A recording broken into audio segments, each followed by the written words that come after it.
Yo, while we at it, right? So, I was thinking, as one does. Uh, One of the things that came into my mind about marriage counseling, right? So, corn, right, is a problem that all people like deal with eventually. Some more than others, right? But here was a young 20-something-year-old man, right? Working all the time, not putting in any time in my family life, just clocking in at work. So of course there was going to be a separation in our relationship. So intimacy was going to be non-existent, right? So what do you do when you don't have any physical intimacy in your home? You go take a look at the corn. So I'm telling the pastor at the time about this, and his response was, I see when I go up the mountain and I look at, I see a nice looking woman, I just keep my head up and I just look up, and I kind of like blind myself sometimes with the sun, but I just have to turn away so I'm not tempted. And I looked at this man, I was like, how the fuck does that help me? You're not addressing any of the shit that I just said. All you're explaining to me is to look away from temptation.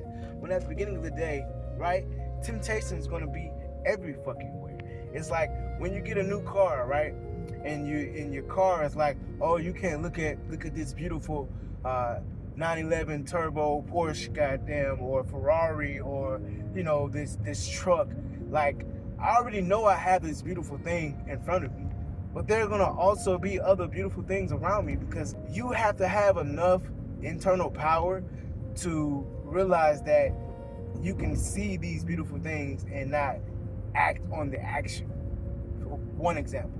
Two, I feel like a bigger part of the separation is how we aren't able to have platonic relationships with other, sex. That's might not be such a good idea, you know what I mean? But that also has a lot to do with that person's insecurity within themselves. All of these things they go hand in hand eventually. Anyway, should have been saying shit like, why is there a lack of connection between you two? Should have been, they just like to run away from the fucking problem. And that doesn't fucking fix shit. You can't just be honest. You can't just be like, I walk into church one day and now all of these, my problems are gone now because the Lord took it away from me. You gotta actually put in fucking work to do that shit. People would trip me out. I'd be like, the Lord just took it away. No, the fuck he didn't.